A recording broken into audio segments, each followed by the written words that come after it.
Estamos conversando sobre el tema de la sequía, del tema de la producción agrícola y cómo está impactando los precios internacionales al país. Y ahora vamos pues a la parte nacional, como decíamos Guillermo en el bloque anterior.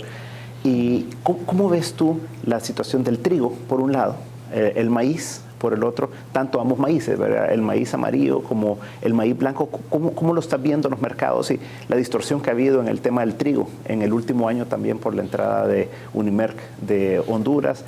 Tal vez si nos puedes poner en perspectiva cómo estamos en el país en esos tres rubros. ¿Cómo no? Cabalmente, como tú dices, Luis, hay que hablar de maíz amarillo y maíz blanco. Nosotros en el primer bloque hablamos del problema en los Estados Unidos en cuanto a maíz amarillo. Correcto. Y también agregábamos algo sobre el maíz blanco que al final hablábamos del país en cuanto a la sequía. Aquí producimos maíz blanco.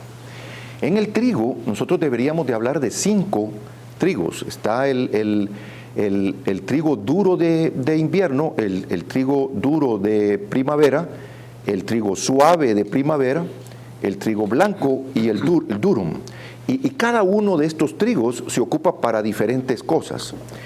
Unos se ocupan para pastas, otros se ocupan para, pan, otros se ocupan para pan dulce y otros se ocupan para agregarle fuerza a la hora de la cocinada de estos y que no pierdan su volumen.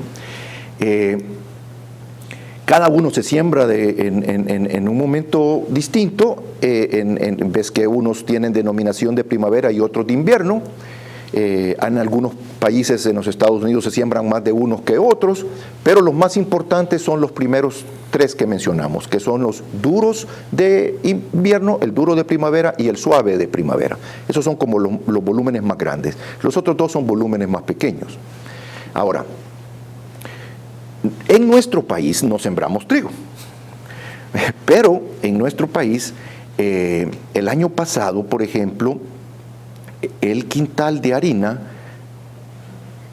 este año, como por febrero o marzo, el quintal de harina andaba alrededor de los $28, el quintal de harina de mezcla de suave y fuerte, que es el trigo de invierno y el trigo de primavera suave. Ese precio era alrededor de $12 abajo que el precio que tenían en el 2010.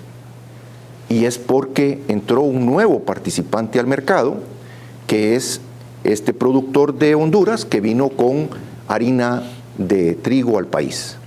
Entonces, en el país tenemos una condición un poco diferente en cuanto a lo que es proveer materia prima a las fábricas para que produzcan los distintos productos de pasta, galletas, pan. Entonces, tenemos que está entrando al mercado producto que viene de un participante de Honduras con un precio que pues lo disminuye para poder entrar al mercado.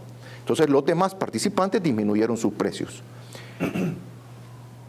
Ahora están subiendo sus precios y están recuperando y de alguna manera a lo mejor están midiendo fuerzas de capital para ver quién se queda con el mercado y pues, esto sucede. Esto es así. Esta es la empresa privada. Así funciona la empresa privada.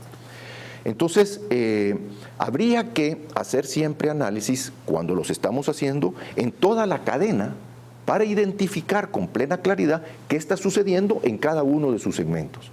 Porque en el sector industrial está sucediendo esto que estamos hablando. Habría que ver qué está sucediendo en el sector de distribución, habría que ver qué está sucediendo con los panificadores, si estamos hablando del pan, y cómo está llegando esto a las tiendas. Y existe suficiente información de donde pudiésemos nosotros alimentarnos para poder reconocer cómo se está comportando cada uno de los que participan en poderte llevar estos productos a la mesa. Eso es en cuanto al trigo. Ahora ahí, solo para aclarar algo, el precio del trigo estuvo más bajo de lo que está ahora. Ahora estuvo a $600 el bushel, hoy anda por 900 más o menos. Sí. Y entonces, por esa guerra que hubo, el precio bajó más allá de lo normal, llamémosle así, ¿verdad? Correcto. Y ahora está recuperando eso, pero además subió en el ínterin el precio, ¿verdad? Correcto. Esto, de alguna manera, digamos, nosotros cuando vemos y hablamos de los precios que estamos viendo en el mercado en este momento.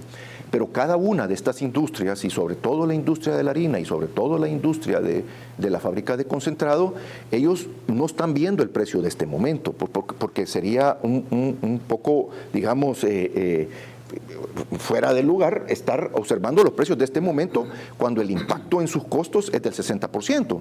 Estamos hablando de estos dos productos que sus costos impactan el 60%.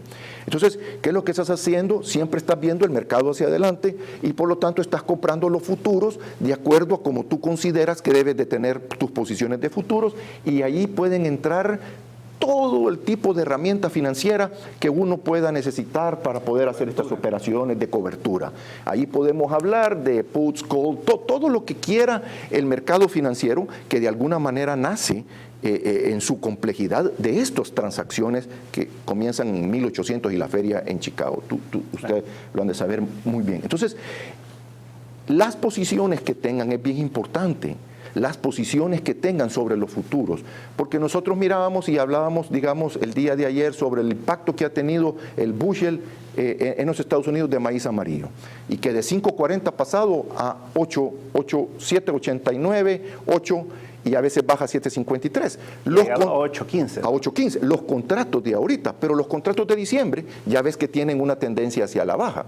Bajaron un 14% de un día para otro. Entonces, estos precios de futuro son bien importantes tenerlos en cuenta a la hora de hacer el análisis, y cada una de las empresas de alguna manera tener pues la voluntad de decir, mira, sí, estoy cubierto en mis contratos hasta tal momento. Obviamente no va a revelar con exactitud cómo está su posición, puesto que si existe una guerra como la que estamos viendo de mercado con Honduras en este momento, no le vas a dar al otro la chance de que sepa cómo está tu compostura de costos cuando el 60% del costo es esa materia prima de la que estamos hablando. Pero por lo menos con reconocer la cadena en general y saber, por ejemplo, en el caso de concentrados, estos dos productos, maíz amarillo y soya, representan el 66% del costo del concentrado. Vaya, si solo hablamos del impacto de maíz amarillo, para no complicarlo con la soya, que también se ha disminuido, si nosotros hablamos que ha subido de 5.40 a 7, ponerle de 5 a 7, el bushel, y disculpen de nuevo, el bushel de 5 a 7, por cada dólar de aumento de precio del bushel, por cada dólar, sube 46 centavos de dólar la libra de pollo puesta en el camión antes de llegar al supermercado. O sea, por cada dólar. Y eso lo conoces muy bien, Guillermo. Sí, no, eso lo conozco muy bien. Sí, ahí trabajé 17 años, o sea, y ese era mi principal trabajo. O sea, si el presidente del grupo tenía la responsabilidad, obviamente, de tener bajo su cargo la compra de los futuros, porque representa estos impactos de los que estamos hablando. ¿Qué están haciendo en los Estados Unidos ahorita los grandes productores? Inmediatamente los de pollo están bajando sus cargas en las incubadoras para disminuir sus producciones, porque saben que el mercado no les va a poder, digamos, absorber esos precios y su demanda va a disminuir. Entonces tienen que ajustar la oferta, y lo están haciendo.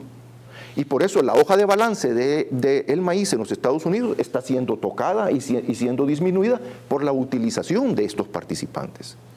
Porque ellos están yéndose al trigo o disminuyendo sus producciones. Y lo mismo están haciendo los de cerdo, están disminuyendo sus producciones. Hombre, para nosotros un impacto como ese en el país significa que la carne de pollo va a subir.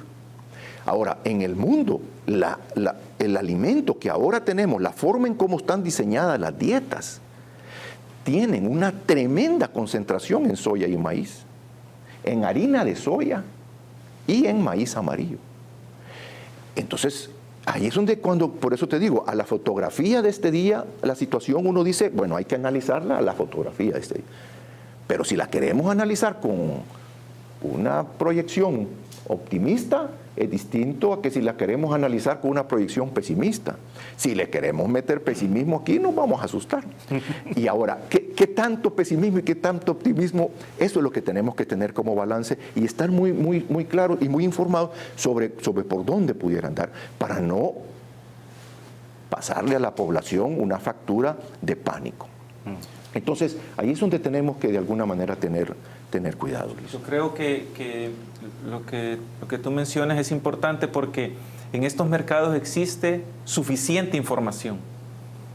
Y hasta en algunos casos, exceso de información y la diversidad de información permite hacer los análisis correctos. Eso es independiente de la posición que tome cada empresa. Cada empresa decide cómo hace su cobertura, decide qué tanto produce más o produce menos, retrasa la producción, pero el que exista suficiente información permite a cualquier participante del mercado tener una perspectiva de para dónde van los precios, para dónde va la producción.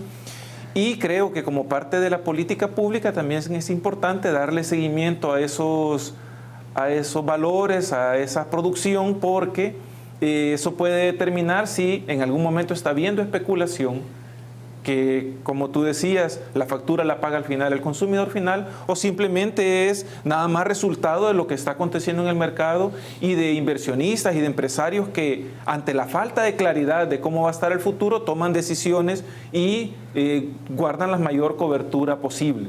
Ahora, Waldo, Perdóname, muy importante porque como economistas, cabalmente el spread del riesgo, ese es el que suma o disminuye la tasa en algunas de las colocaciones. Ustedes ven que el spread de riesgo ahorita en Italia se ha levantado porque entonces y lo mismo en España. O sea, el spread de riesgo es el que nosotros tenemos que tener mucho cuidado. Y el mucho cuidado significa tener mucha información. En el spread de riesgo nosotros podemos incluir la diferencial de riesgo entre información y no información, es donde se extiende, no sé si el término de spread es, pero ese es el término. Entonces, resulta ser de que nosotros hablamos inmediatamente con el ministro de Honduras, hablamos con el ministro de Nicaragua, porque este tema de lo de allá la Unión y de lo Usulután y lo que está sucediendo, no lo miramos la semana pasada, esto lo miramos allá como por abril, como por mayo, y preparamos los recursos, porque no estamos abundantes de recursos, preparamos los recursos para hacerle frente por si se presentaba, y por eso pudimos reaccionar de la forma en cómo reaccionamos. Ahora, tenemos que tener información y tenemos que tener buena información y tenemos que analizarla y ser justos con nosotros mismos a la hora de interpretarla para no transmitir pánico. Existe una muy buena producción en Nicaragua y existe una muy buena producción en Honduras en las zonas donde se produce una buena cantidad de maíz. En las zonas, digamos, al sur de Tegucigalpa sí existen los problemas porque están en la misma zona donde estamos hablando ahorita del norte de Morazán y etcétera. Pero tenemos que tener información para analizar el futuro. De lo contrario, le ponemos mucho riesgo, mucho spread al tema. Y para poder tomar decisiones de qué hacer, ¿verdad? Correcto. O sea, que es fundamental.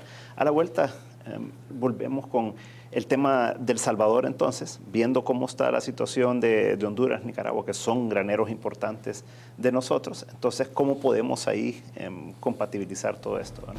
No nos cambie. En un momento estamos de nuevo con 361 grados.